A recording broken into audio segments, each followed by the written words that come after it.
She left a note asking why the fern was dying. He knew the answer would end everything.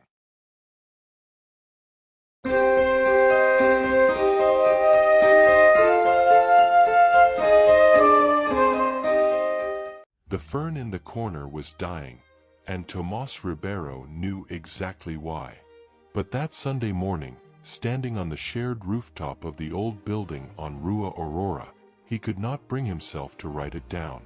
He had lived in Sao Paulo his whole life, 32 years. In this building for 8 of them. When the family on the top floor moved away, they left their plants behind. Nobody claimed them. So Tomas claimed them quietly, the way he did most things. Every morning before coffee, he climbed the stairs with an old green watering can and kept a mental notebook of who survived the winter and who did not. He was an editor at a small publishing house.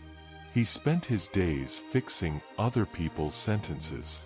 He was good at endings for other people and terrible at them for himself. The first note appeared on a Tuesday, taped to the clay pot of the corner fern, in careful blue ink. Why is this one turning yellow when the others are fine? I just moved in and I would hate to kill it. He read it 3 times. He did not know who wrote it. He only knew someone had noticed the same corner he had. Her name was Helena Vasquez. She had taken the top floor apartment, the one the old family left empty. She was 29, an architect who had just returned to the city after years away, tired of building things that did not feel like home.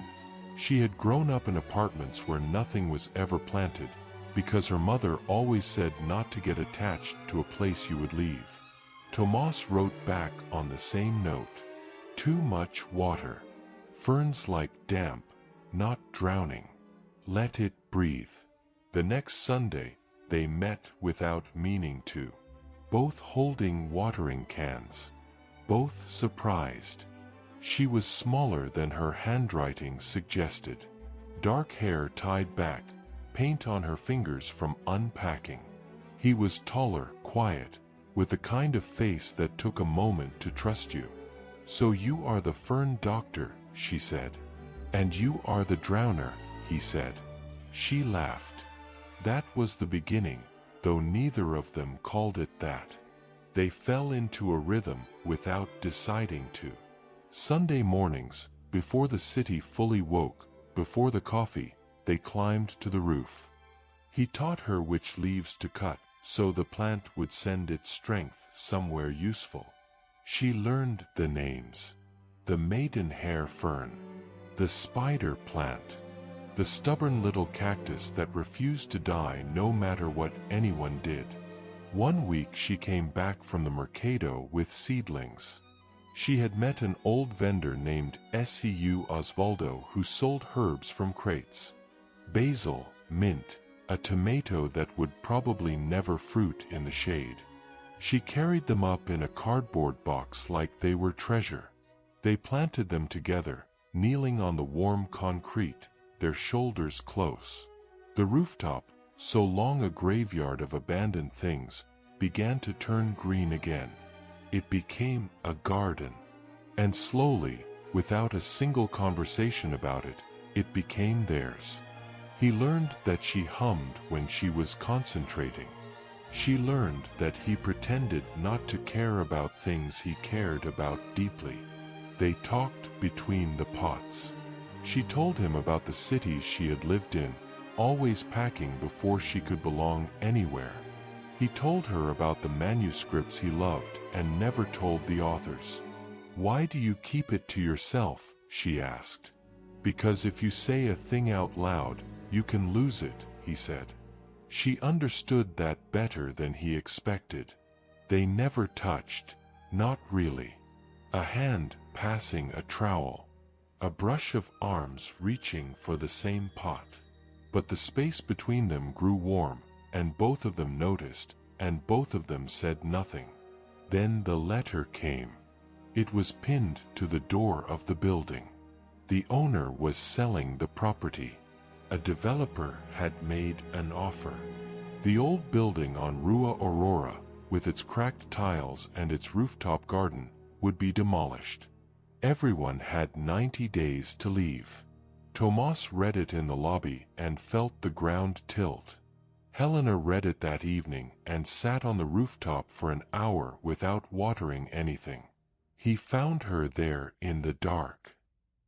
"They are taking it," she said. "I know. We could fight it," she said. "There must be something." And for the first time, Tomas did not answer, because he knew something she did not. The revelation came on a Wednesday, and it changed everything before it. Helena went to the city archive to find a way to protect the building. She wanted to prove it had historic value. Instead, she found a name on the old ownership records from decades back. Ribeiro. The building had belonged to Tomas's grandfather, and the developer buying it now was a company where Tomas's own father sat on the board. She understood then. The plants left behind by the old family. The way Tomas knew the building better than anyone. The way he flinched when she said the word fight. He had known. He had known the whole time that his own family was selling it. Suddenly, every quiet moment reread itself. His refusal to say things out loud. His fear of losing what he loved. He had not been protecting the garden. He had been saying goodbye to it in silence, day by day, and letting her fall in love with something already condemned. She confronted him on the roof. "You knew," she said. "This was your grandfather's building. Your father is selling it." Tomas did not deny it. That was the worst part. "My father and I do not speak," he said. "I left that world. I did not want you to look at me and see them.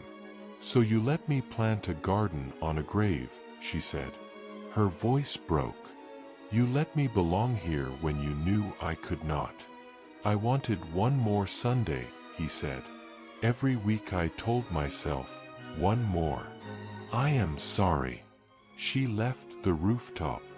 She did not come the next Sunday, or the one after. The watering can sat empty. The basil began to wilt. The fern in the corner, the one that started everything, turned yellow again, and this time no one wrote a note. Tomas watered alone, and it was unbearable. He understood now why she hummed and why he stayed silent, and he understood that silence had cost him the one thing his silence was meant to protect. So he did the thing he never did. He spoke out loud. He went to his father, the man he had not truly talked to in years. He walked into the glass office and he asked for the building, not as a son asking a favor, as a man making a case. He told his father about the garden, about the woman, about the plants that survived the winter when nobody expected them to. His father listened. Then he said the building was already sold on paper. The only way to stop it was to buy it back, and the price was more than Tomas had. But it was not more than Tomas had if he sold the one thing he owned. A small country house his grandfather had left him. The last piece of a family he had run from. He had kept it for years, telling himself he might need it. A place to escape to. He sold it. He gave up his escape to save a place he could not run from. When Helena heard, she did not believe it. She climbed to the rooftop and found him there, watering the yellow fern, sleeves rolled up, tired. "You sold your grandfather's house," she said. "I did not want somewhere to run to anymore," he said. "I wanted somewhere to stay." She stood very still. "Say it out loud," she said. "Whatever it is. Say it now." He put down the watering can. "I love you, Helena. I have loved you since you called me the Fern Doctor. I was afraid because everything I love, I lose. But I would rather lose it having said it than keep it in silence."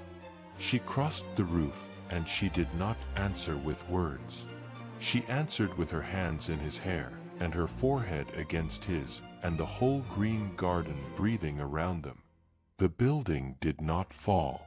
A year later, the rooftop on Rua Aurora was famous in the neighborhood. Neighbors came up to sit among the plants. Seu Osvaldo from the Mercado delivered seedlings by the crate. Tomas finally told his favorite author how much the book had meant, and the author wept.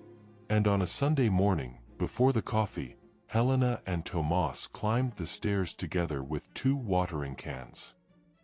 In the corner, the fern was green and enormous, spilling over its clay pot, refusing to die. Helena tucked a small note into the soil, the way she had that first Tuesday. Tomas pulled it out and read it. "Marry me," it said, in careful blue ink. He looked at her. She was already smiling. "Too much water kills a fern," he said. "But this one is thriving." "Yes," she said, "because someone finally stayed." He wrote his answer on the same note, the way it had always been between them, and they watered the garden that belonged to them both, the one neither of them had decided to build, the one that had somehow, quietly, become home. Did you enjoy today's story? Stay with me for just one more moment. Tell us in the comments what city you're watching from. If this message touched you, or if you have ideas for new stories, share your suggestion. Leave a like if this message meant something to you. Subscribe to the channel so you don't miss the next videos. If you think someone might enjoy this message, feel free to share it. And if you'd like to support the channel, take a look at the links in the description. Some of them are affiliate links, so you can help at no extra cost. Thank you so much for spending this time with us.